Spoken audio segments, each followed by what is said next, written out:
First order reaction के कुछ application है हमारे सिलेबस में। तो 5-6 कैटेगरीज हैं, उनको हमें समझना है। Number 1, ester hydrolysis in acidic medium.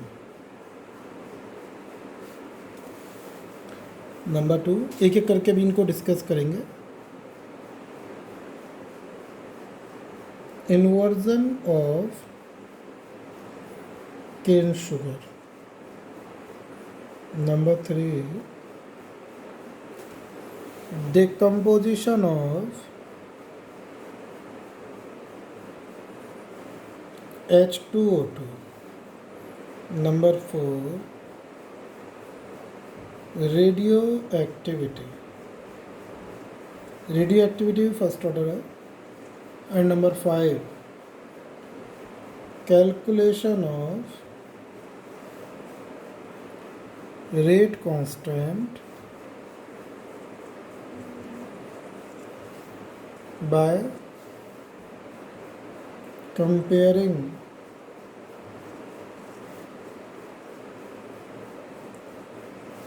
pressure of reactants and products। तो रिएक्टेंट्स और प्रोडक्ट्स के प्रेशर अगर दे रखे हों तो उनको कंपेयर करके रेट कांस्टेंट कैसे निकालें फर्स्ट ऑर्डर का। तो देखो ये कुछ 5 कैटेगरी हैं जो हम लोग को कंपेयर करनी है, एक्सप्लेन करनी है फर्स्ट ऑर्डर पर बेस्ड। तो फर्स्ट ऑर्डर पर अभी तक हम लोग क्या पढ़ चुके हैं कि फर्स्ट ऑर्डर रिएक्शन क्या होती है, रेट कांस्टेंट कैसे निकालते हैं, हाफ लाइफ क्या होता है और एवरेज लाइफ क्या होता है। अब देखो एस्टर हाइड्रोलिसिस मैंने आपको बताया था कि जो एस्टर की हाइड्रोलिसिस होती है इन acidic medium, it follows first order kinetics. क्योंकि इसकी रेट जो है वो केवल एस्टर की कॉन्सेंट्रेशन पर ही डिपेंड करती है। इसकी रेट बाकी किसी की कॉन्सेंट्रेशन पर डिपेंड नहीं करती। तो आप कहते हो rate is directly proportional to concentration of ester only. तो देखो रेट कैसे कैलकुलेट करेंगे यहाँ समझिएगा। आप एक कंटेनर में एस्टर का एक्वस सॉल्यूशन ले लोगे और उसके हाइड्रोलाइसिस शुरू कर दोगे थोड़ा सा एसिड डालने के बाद। धीरे धीरे एस्टर का डिकम्पोजिशन शुरू हो जाएगा और जो रेट ऑफ डिकम्पोजिशन है के 2.303/T log of A/A-X। A इसकी इनिशियल कॉन्सेंट्रेशन है और A-X इसकी फाइनल कॉन्सेंट्रेशन है। अब मैं किसी रिएक्शन में कैसे पता करूँगा कि A कितना और A-X कितना है। उसके लिए हम लोग क्या काम करेंगे, इस रिएक्शन मिक्सचर को किसी बेस के साथ रिएक्शन कराएंगे। इस पूरे मिक्सचर को, जैसे मान लो एक बैरल में ये रिएक्शन चल रही है, तो मैंने शुरू में t बराबर 0 टाइम पर एस्टर लिया, पानी डाला और थोड़ा सा एसिड डाल दिया जो कि एक कैटलिस्ट की तरह से काम कर रहा है।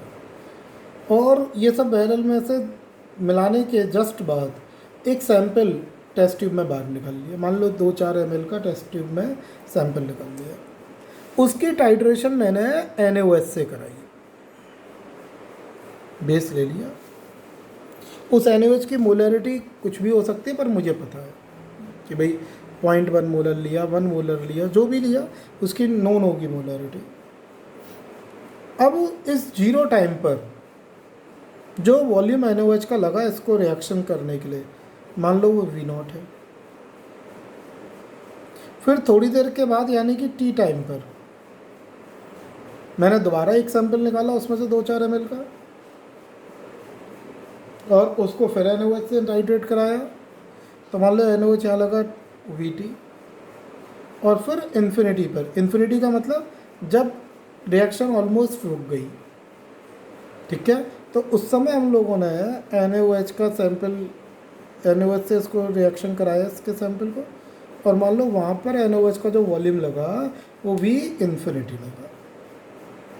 मेरी बात आपको समझ में आ रही है कि आपने क्या काम किया, इस रिएक्शन मिक्सचर को NaOH के साथ टाइट्रेट कराया, 0 टाइम पर NaOH का वॉल्यूम V0, T टाइम पर Vt, और बिल्कुल लास्ट में जब रिएक्शन लगभग ख़त्म हो गई तो इसका जो वॉल्यूम लगा दैट इज़ V इन्फिनिटी।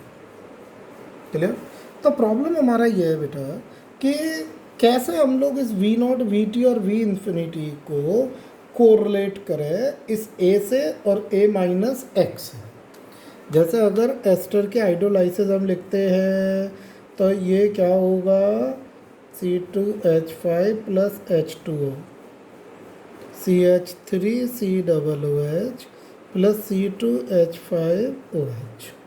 तो A minus x gives x and x. Clear. ये T टाइम पर, और इन्फिनिटी टाइम पर ये 0 हो जाएगा, ये A हो जाएगा और ये A हो जाएगा। समझ में आ रही है बात। तो K बराबर क्या लिखा था मैंने, 2.303 upon T log of A upon A minus x. तो मैं अगर देखूं कि भाई V0 किसको इंडिकेट कर रहा है, भाई आप देखो 0 टाइम पर ये बेस है, बेस किससे रिएक्शन करेगा, एसिड से। NaOH क्या है, base, so base must neutralise acid. Acid कौन है इसमें, एसिडिक एसिड। ये तब बनेगा जब रिएक्शन प्रोसीड करेगी। पर आप देख रहे हो 0 टाइम पर भी NaOH लग रहा है। V0 क्या, volume of NaOH used eight 0 time. तो 0 टाइम पर जो NaOH है वो किसको न्यूट्रलाइज कर रहा है। देखो बच्चों, यहाँ पर मैं इस रिएक्शन को कैटलिस्ट की प्रेजेंस में करा रहा हूँ, और जब ये रिएक्शन कैटलिस्ट की प्रेजेंस में हो रही है तो आप ये कह सकते हो कि 0 टाइम पर जो वॉल्यूम लगा है NaOH का, that is directly proportional to amount of catalyst H positive present as catalyst in this reaction mixture. बात समझ में आ गई कि नहीं भाई। जब रिएक्शन शुरू नहीं हुई उसके बावजूद भी हमारा NaOH लग रहा है, तो वो क्यों लग रहा है कि जो कैटलिस्ट की तरह से H पॉजिटिव है उसको न्यूट्रलाइज करने के लिए। उसके बाद अगर मैं Vt की बात करूँ, Vt क्या है, तो Vt डायरेक्टली प्रोपोर्शनल टू, अब T टाइम हो गया, इस पर एसिडिक एसिड कितना बना, X, प्लस कैटलिस्ट वाला H पॉजिटिव था SH होगा, क्योंकि आप जानते हो कैटलिस्ट रिएक्शन में जितना पार्टिसिपेट करता है उतना ही बन जाता है, यानी कि उसकी कॉन्सेंट्रेशन तो हर समय कांस्टेंट रहती है। इसीलिए कहते हैं catalyst never participate in a reaction, क्योंकि उसकी कॉन्सेंट्रेशन नहीं बदलती। तो Vt is directly proportional to amount of acidic acid obtained X plus H positive present as catalyst, और V इन्फिनिटी किसके बराबर है, A जो एसिडिक एसिड बना plus H positive present as catalyst. तो देखो यहाँ से हम V0, Vt और V इन्फिनिटी को यूज़ करके A और X की वैल्यू निकाल सकते हैं। जैसे मैं अगर इस इक्वेशन में पुट करूँ K बराबर 2.303 अपॉन T लॉग A की वैल्यू कैसे निकलेगी, ध्यान से समझो। ये है इन्फिनिटी A प्लस कैटलिस्ट और ये है कैटलिस्ट, तो इन्फिनिटी माइनस V0 कर दो, V infinity minus V0 A के बराबर हो गया कि नहीं हो गया, A माइनस एक्स। तो ये तो किसके बराबर था, V इन्फिनिटी माइनस V0, और X कैसे आएगा, Vt माइनस V0 कर दो, Vt प्लस V0 हो जाएगा। अभी क्लियर हो गई बात। तो यहाँ से हमारा जो है ये V0 वाला टर्म तो कैंसिल आउट ही हो गया।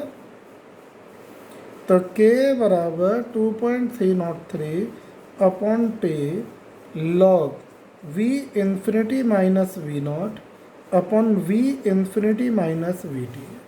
इस इक्वेशन को यूज़ कर सकते हो आप रेट कांस्टेंट निकालने के लिए। किस केस के लिए, एस्टर हाइड्रोलिसिस एसिडिक मीडियम में। यहाँ V इन्फिनिटी टाइम पर वॉल्यूम ऑफ NaOH को इंडिकेट कर रहा है, V0 0 टाइम पर और Vt T टाइम पर। क्लियर है।